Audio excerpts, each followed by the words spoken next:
labrum y del cartílago acetabular.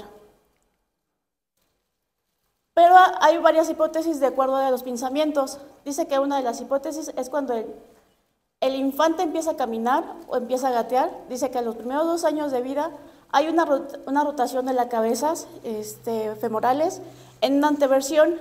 En los hombres es en rotación externa y en las mujeres en rotación interna.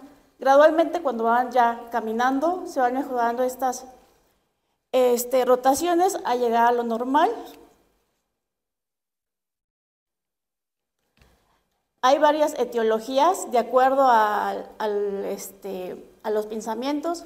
El primero de ellos es el trastorno del desarrollo de la displasia de la cadera. El otro es una enfermedad de Leca-Perthes y el otro es una epifisiolisis femoral. También pueden encontrarnos los cambios morfológicos, postraumáticos, osteotomía de los ángulos de inclinación y anteversión, pueden ser iatrogénicos y fracturas malignas del cuello femoral.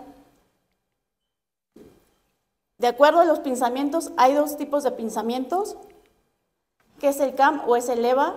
En vamos a encontrar una alteración o una jiba en la cabeza, es en el cuello, más es cuello-cabeza. Va a haber una disminución del ángulo o un acortamiento del cuello femoral. El otro es el pincer, que es una protrusión o un crecimiento anormal del acetábulo en su parte antero superior. Puede haber un tercero que es mixto y nos vamos a encontrar a los 2, la elevación y la deformidad del cuello. Les traigo unos videos, a mí se me hicieron muy representativos de lo que es la enfermedad o cómo se causa el pinzamiento.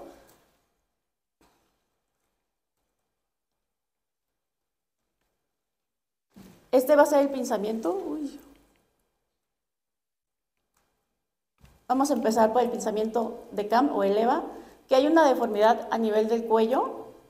Y recuerdo a las repeticiones, que es de flexión, aducción y rotación interna, es como se va a manifestar esta patología. Aquí ven la deformidad, que es una jiba, y cómo va a chocar contra el labrum antero superior y lo va a lesionar en forma repetitiva y lo va a llegar a un desgarro, y también puede haber daño a nivel del cartílago acetabular. Aquí lo pueden ver y ya se rompió por completamente.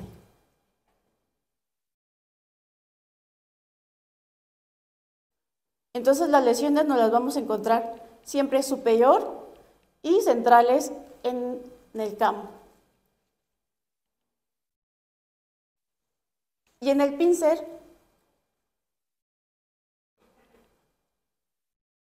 vamos a tener la sobrecobertura del acetábulo y va a empezar a dañar. Tiene una característica el pincer, que tiene una coxa profunda, entonces el cuello está más adentro y empieza con el daño repetitivo de los choques, con la flexión y la rotación. Entonces hay un trauma y el daño se empieza en el labrum y también en el cartílago acetabular. Y en se pueden dañar los 2, perdón. Ay.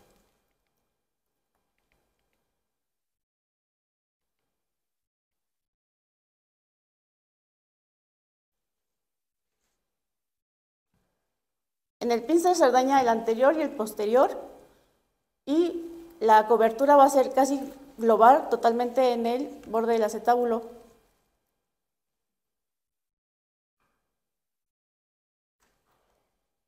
Aquí vemos el impacto anterior y el daño.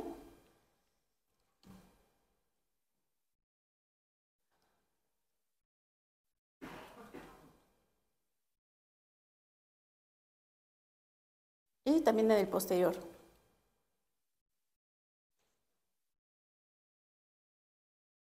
Y vemos totalmente el daño en el labrum y también puede ser en el cartílago.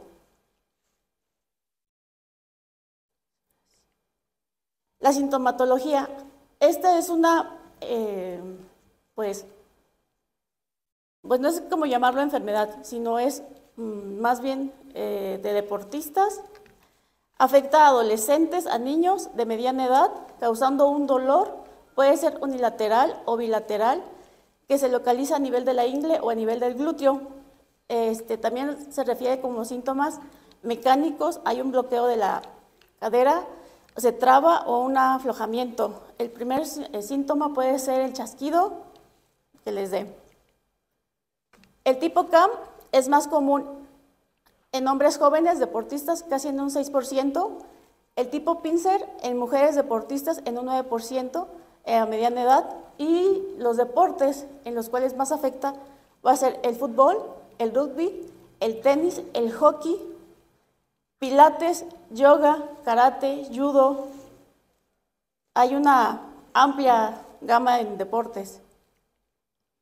Entonces, hay una característica en este pinzamiento. Dice que el pinzamiento, como es el choque repetitivo entre la cabeza femoral y el borde acetabular, en los jóvenes causa una osteoartrosis juvenil. A la exploración física, el paciente va a presentar claudicación, el síndrome de Trendelenburg positivo, pero hay dos pruebas que si son positivas es sugestivo o ya diagnóstico de que es un pinzamiento femoroacetabular. FADIR, que es una flexión, luego una flexión a 90 grados, va a tener una rotación interna y va a tener una aducción. Si aquí hay dolor, casi es sugestivo o sensible de que hay un pinzamiento. Y la contrario, es una flexión a 90 grados con una rotación externa y una aducción, también es sensible a un pinzamiento. ¿Cuáles son los diagnósticos diferenciales? En tenemos varios. El primero es un choque trocantérico pélvico. El segundo es un pinzamiento isquiofemoral. El tercero es un pinzamiento iloswaps y hay un chasquido interno. El otro es un choque sintomático pectíneo-foveal y la cadera valga también puede llegarse a presentar. Podemos tener necrosis avasculares, displasia del desarrollo, hiperostosis esquelética idiopática difusa, entesopatías del trocánter mayor y la osteoartrosis. Los métodos diagnósticos son muy sencillos, son tres. Son las radiografías, la tomografía y una ortorresonancia magnética. Sabemos que las radiografías son las iniciales y tenemos varias posiciones o varias proyecciones. La proyección es un ante o posterior de cadera. Paciente tiene que estar en decúbito ventral, tiene que tener 1,20 y de preferencia una rotación interna de 15 a 20 grados para que las cabezas femorales y el cuello femoral se vean, estén presentes y estén bien. Porque si lo tenemos en una posición neutra, vean cómo no se manifiesta bien el cuello femoral y cuando hay una rotación interna se manifiesta muy bien el cuello femoral. Entonces podemos hacer evaluaciones como las siguientes. Se dice que en gran medida para evaluar un pinzamiento son las posiciones de los pacientes cuando lo tomamos, pero hay que tener en cuenta las actividades que hacen, como los hábitos corporales, la nivel de incomodidad de ciertas posturas y que estos afectan a la inclinación, pueden ser inclinación pélvica, rotación pélvica y una oblicuidad también pélvica. En la radiografía anteroposterior vamos a tener indicadores. Uno de ellos es la articulación sacrocoexigia, tiene que ser perpendicular a la sínfisis de pubis. ¿Cómo lo vamos a saber? Tenemos que tener la distancia. En mujeres es de 25 a 40 y en hombres es de 40 a 45. También tenemos que tener las líneas presentes. La esfericidad de la cabeza femoral, el borde anterior y el borde posterior del acetábulo. Si tenemos una rotación, no es valorable y tampoco una inclinación, tampoco es valorable. Tenemos que tener presente las líneas en las proyecciones de la radiografía, como el techo acetabular, la pared anterior, la pared posterior, la lágrima, la línea isquioisquial y la línea iliopectínea y la fosa acetabular. Tienen que estar todas ellas presentes y con ellas vamos a sacar la circunferencia o la esfericidad totalmente de la cabeza y vamos a ver las proyecciones. Como la de Doom, que es a 45 grados, es un paciente también acostado en decúbito ventral. Va a tener una flexión de 45 grados y el rayo va a entrar. De preferencia tienen que ser unilaterales, pero comparativas. La de Doom es una flexión a 90 grados con una aducción de 20 y vamos a tener la proyección. Y vamos a evaluar cabezas femorales, cuellos y podemos tomar ángulos. El perfil falso también nos ayuda a valorar el borde superior y el borde posterior. Aquí tienen que entrar 3 cabezas femorales y sabemos que es una buena proyección. La axial nos ayuda bastante. Es una rotación externa a 45 grados con una flexión y vamos a tener la proyección. Esta nos va a ayudar para ver el borde del acetábulo, la esferosidad y el cuello femoral, anterior y posterior de las columnas. ¿Qué nos vamos a evaluar en todas las radiografías? Pues van a estar incluidas la profundidad, la cobertura y la orientación del lado acetabular, la esferosidad de la cabeza, que es la más importante, el desplazamiento, si hay desplazamiento de la cabeza y del cuello, y la torsión del lado femoral. En las radiografías tenemos que ver la esfericidad, y si esta esfericidad, cómo se une con el cuello femoral. Si aquí se presenta una jiba, y vamos a ver la línea epifisiaria, si está presente. Si es todavía en adolescentes, no la vamos a encontrar osificada. Y se le llama que es un pistol o una jiba lateral, o podemos decir que es una culata de las pistolas. Y hay varios tipos de jibas de acuerdo a las diferentes proyecciones. Si es una proyección ante o posterior, vamos a ver si es una prominencia focal nada más, si hay una proyección difusa o una prominencia, y si hay una prominencia totalmente completa a todo el cuello. En el plano axial también vamos a ver si nada más es focal, si hay un resalte de todo el cuello y si hay todavía un abombamiento de esta jiba. Les voy a presentar este caso. Ella es una paciente femenina de 13 años, es estudiante y es jugadora de fútbol, soccer semiprofesional. Este es un caso que me prestó un amigo, hacen un fellow en Monterrey. Inició hace 5 meses aproximadamente con dolor en el glúteo y en la región lateral de la cadera derecha mientras jugaba fútbol. Duele al estar sentada y hacer actividad física, haciendo sus actividades y ha disminuido su rendimiento en el deporte. Ha tenido varios tratamientos alternativos como punciones en seco, rehabilitaciones, terapia, analgésicos, acupuntura y no ha mejorado esta paciente. Mejora cuando está en reposo y en la crioterapia. Tiene una coxalgia de 5 a 10. Tiene una marcha normal, no tiene dificultad al subir escalones o a la exploración de la mesa. No hay atrofia muscular, el dolor y la limitación hay dolor y limitación en todos los arcos de movimiento y las 2 pruebas de FADIR y FADER fueron positivas. Le tomaron las 3 radiografías, le tomaron una rana, un DUN y una AP de pelvis.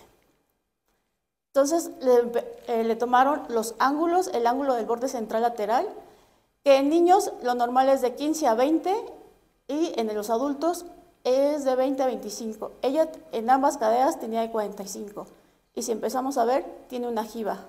No está muy focal, pero la tiene. Le sacaron los ángulos. Así. Entonces, sacaron la esfericidad de la cabeza. De ahí partieron al borde anterosuperior y luego una perpendicular y sacaron el ángulo. Luego sacamos también el ángulo de Tonis o el índice acetabular. Lo normal es de 10, menor de 10, y si es mayor de 10 ya se considera normales. En ella estaba en 2.9 la derecha y en 1.5 la izquierda. Y sacaron, es el borde del cotilo superior y luego una perpendicular para sacar el ángulo.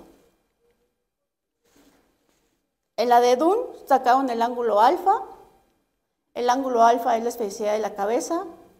Se busca el borde del acetábulo y cómo se continúa con el cuello femoral y sacaron una perpendicular. Y luego es otra perpendicular al cuello femoral y sacan el ángulo. El derecho los tenía en 71 y el izquierdo en 72. Luego también sacaron el offset, que es el espacio que hay entre el trocánter mayor y la cabeza femoral. Ven este espacio y ver si hay alteración de una jiba. Aquí tiene muy ligeramente una jiba focal y sacaron que el espacio es de 1.1 y del lado derecho es de 1.6. Entonces, hay más ángulos que podemos sacar, como el ángulo cérvico-deficiario, aproximadamente un adulto es de 125, y hay que tener en cuenta en los recién nacidos. 150 el primer mes, 148 el primer año, 141 a los 5 años, 125 en el axiano, y esto nos va a indicar si es menor de 125, una coxa vara, y si es mayor, una coxa valga. Y va a ser lo mismo, la esfericidad de la cabeza se saca del centro y la perpendicular del cuello femoral llegando a la diaficiaria, y este es el ángulo que vamos a tomar.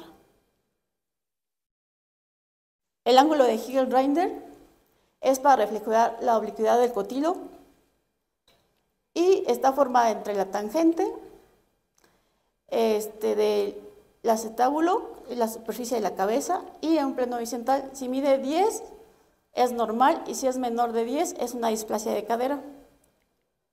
El ángulo alfa está formada entre el cuello femoral al punto medio de la circunferencia de la cabeza y luego a la perpendicular, o más bien a la unión del cuello femoral con la cabeza o la circunferencia. Aquí le vamos a tomar, y normal de 45. Hay literatura que se menciona que si es mayor de 50, estamos hablando de un pinzamiento, y este autor dice que mayor de 70, pero se me hace demasiado. Entonces, las vistas de offset es en axiales de preferencia, y vamos a sacar la circunferencia de la cabeza. Vamos a ver que este borde del acetábulo anterior choque con la del trocánter, y vamos a ver la distancia que hay del cuello femoral a este. Si es asintomático o lo normal es 0.18 a 24. Como habíamos visto, nuestra paciente estaba de 0.5. Y también podemos sacar pues, el cuello femoral en esta proyección. Recuerden, el borde acetabular anterior, donde empieza el cuello femoral, con la línea epifisiaria, vamos a sacar ahí al centro medio y a la perpendicular del cuello femoral. Recordemos que es menor de 45 o 50. También podemos sacar el posterior y el ángulo beta. La tomografía actualmente está considerada como el estándar de oro para elevación de acetábulo y de cuello femorales en 3D o en reconstrucción volumétrica. Luego podemos sacar también proyecciones desde ángulo alfa, que es el método más sencillo, solamente que hay que recordar que el paciente pues, tiene que estar bien posicionado y con los pies en rotación interna a 15 grados para que sea valorable. Entonces, es exactamente lo mismo en axial.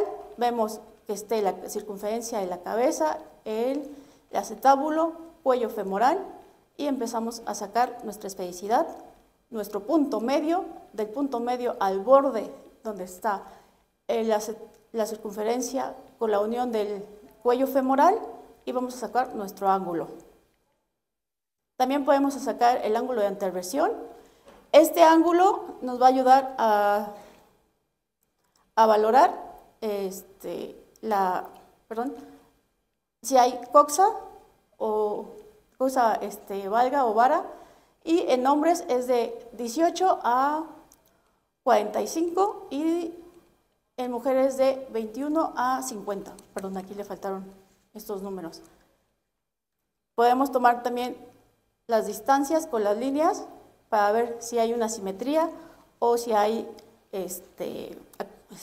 ¿cómo se llama? Cuando hay cabalgamiento. Basculamiento. Gracias. También podemos ver la morfología del fémur proximal. Vamos a ver la esfericidad del cuello, la anchura, bueno, la esfericidad de la cabeza femoral, la anchura, el diámetro también de la cabeza femoral. Vamos a ver el ángulo de torsión epifisiario, el ángulo alfa, el ángulo beta posterior, el offset de la cabeza anterior y del posterior, para ver si hay abultamientos anteriores o posteriores. Por resonancia, la artorresonancia de cadera es el gol estándar. Tenemos varias secuencias, de preferencia son 3. En T1 es oblicuo coronal, sagital y axial. En T2 en plano coronal y sagital, y densidad de protones con saturación grasa. Y tiene que ser de preferencia radial.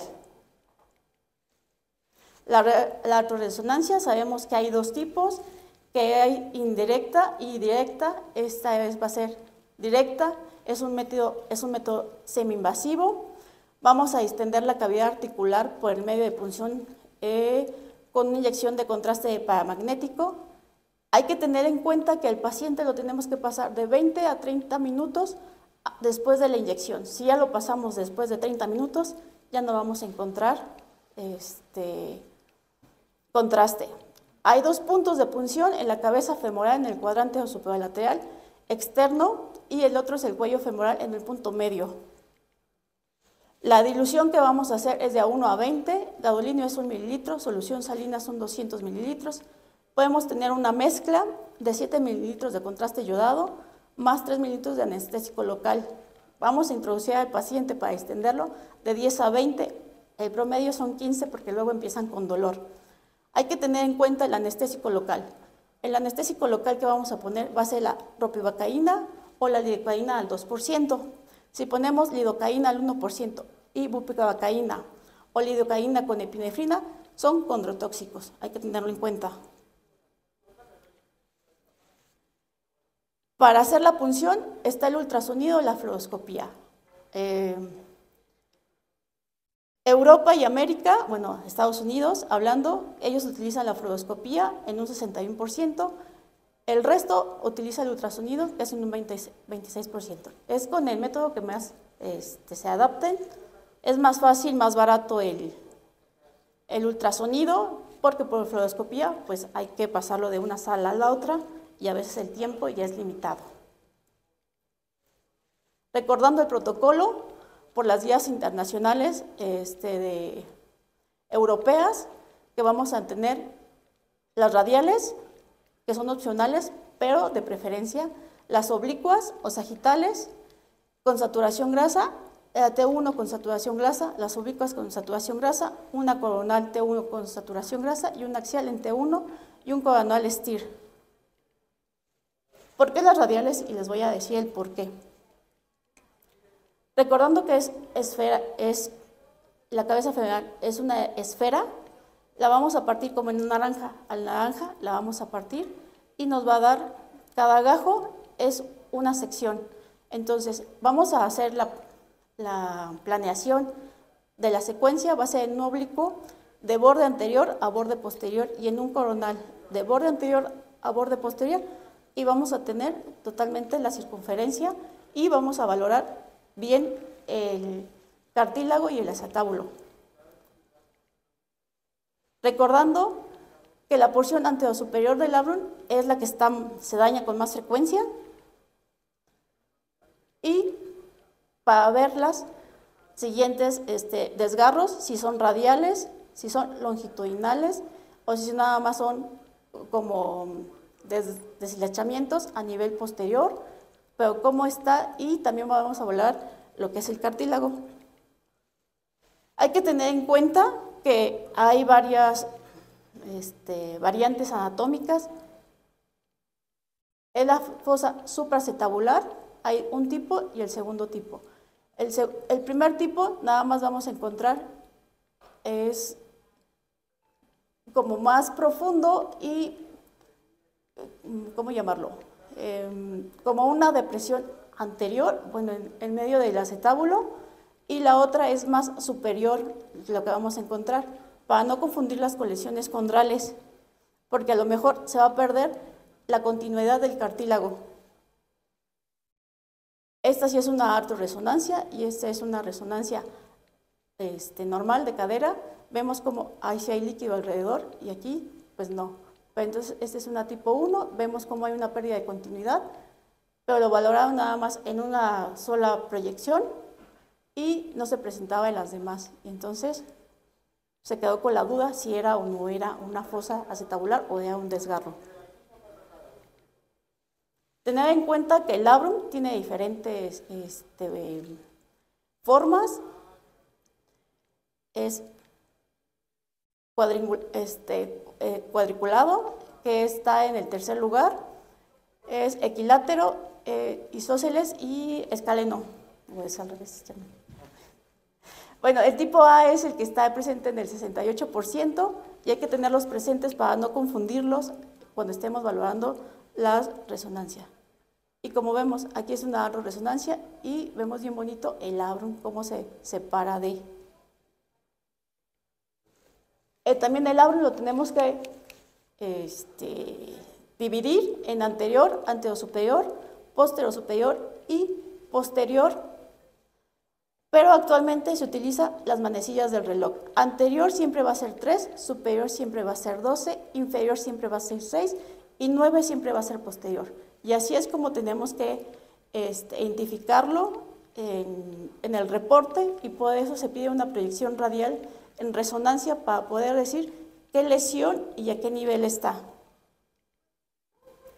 También Stoller menciona que hay zonas geográficas para la patología intraarticular, que luego se va a artroscopía, y decirle bien al ortopedista dónde está la lesión. Entonces, anterior siempre va a ser 1, 5 siempre va a ser posterior, 3 siempre va a ser superior, y el 6 va a estar el ligamento, y decirle realmente dónde está la lesión condral. Bueno, continuando con el caso, a ella no le hicieron una artorresonancia, le hicieron una resonancia normal y empezaron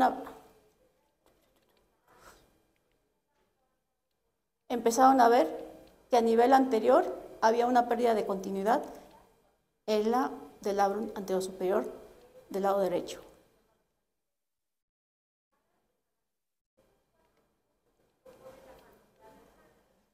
También empezaron a ver que del lado derecho sí continuaba esa misma imagen aquí, cómo se pierde la continuidad, y del lado izquierdo también vieron que tenía una pérdida de continuidad, pero del lado izquierdo no había dolor, nada más había dolor del lado derecho. Le dieron de clasificación un Cernani 3A lateral. Ahorita les explico cuál es la clasificación. Este es una artorresonancia en un resonador de 3 teslas en secuencias TES2 y densidad de protones con supresión grasa. Aquí vamos a ver cómo no hay, esta es la lesión posterior, aquí sí había en lesión posterior y también en el labrum anterior. En la coronales hay también pérdida de continuidad del labrum y también hay edema óseo y también hay pérdida del cartílago femoral y acetabular. También le dieron una lesión 3B por Cesarni. Cesarni es una clasificación que se publicó en 1996 por Cesarni y clasificó que A son traumáticos, B son displásicos. Normal, como lo vamos a ver, y el grado 3A es cuando hay una pérdida de continuidad, está separado del labrum del borde del acetábulo anterior superior. Y cuando es una resonancia, pues va a haber una hiperintensidad por el líquido que va a estar a este nivel. Actualmente, bueno, en el 2010 empezaron unos radiólogos europeos en el departamento de Suiza, empezaron a evaluar si se podía ver el tipo CAM por el ultrasonido. Evaluaron 3 criterios: la presencia o la ausencia de la unión del cuello, cabeza-cuello, si no era esférica, si era una deformidad tipo leva o la jiba, si había presencia y ausencia de protuberancias focales en el cuello femoral, y si había contorno óseo de la cintura femoral, si era cóncavo, plano o convexo. No evaluaban el labrum aquí. Entonces, pusieron al paciente en decúbito ventral o supino con un transductor convexo de preferencia, puede ser lineal. Vieron el borde anterior del acetábulo, vieron el cuello femoral y la cápsula articular. Entonces trazaron una línea perpendicular anterior del borde acetabular al cuello femoral y vieron la distancia que hay aquí. Si aquí había una presencia de jiba, si era plana, focal o estaba toda completa. Luego sacaron la esfericidad de la cabeza. Con el borde anterior, continuaron hasta el borde posterior, sacaron un centro. Como ya teníamos la perpendicular anterior, sacaron la media y vieron la distancia que hay aquí. Vieron el borde anterior del acetábulo, cómo se unía con el cuello femoral, y ya teníamos el ángulo alfa. Al medio, a la porción central de la cabeza femoral, trazaron la línea y sacaron el ángulo alfa. Actualmente los médicos del deporte utilizan o lo ven para ver en sus pacientes el ultrasonido y no mandarlos a una artroresonancia porque es invasiva. Ellos ven y utilizan diferentes métodos como la proloterapia, el plasma rico fresco o algunos otros. Pero vamos a considerar el siguiente punto. Que para considerar el diagnóstico de pinzamiento femoroacetabular tenemos que tener los 3 puntos: paciente con dolor, a la exploración, signos positivos y un ángulo alfa mayor de 50. Y tenemos un diagnóstico de pinzamiento femoroacetabular. Como conclusiones, vamos a ver que el pinzamiento femoroacetabular es bastante común como morfología normal. Hay muchos pacientes que son asintomáticos y no pasan por una cirugía o una artroscopía. El CAM va a involucrar a hombres y el PINCE a las mujeres de mediana edad. Y cuando el pinzamiento femoroacetabular lo mandaron a medidas no quirúrgicas como con fármacos, actividades, fisioterapia y otros tratamientos alternativos y no mejora el dolor, es cuando de preferencia se va a una artroscopía de cadera. Tiene como actualmente de 15 a 20 años que la artroscopía de cadera se ha vuelto una de las preferibles por los ortopedistas y ya no se duran 6 meses en el tratamiento para ver si va a haber una femoroplastía, una acetabuloplastia, si va a haber, ¿cómo le dicen? Cuando hay una reparación del labrum, o también puede haber, actualmente no lo hacen, en rodillas sí, el injerto de condrocitos, en cadera todavía no, pero lo están viendo. Esta es mi bibliografía y muchísimas gracias.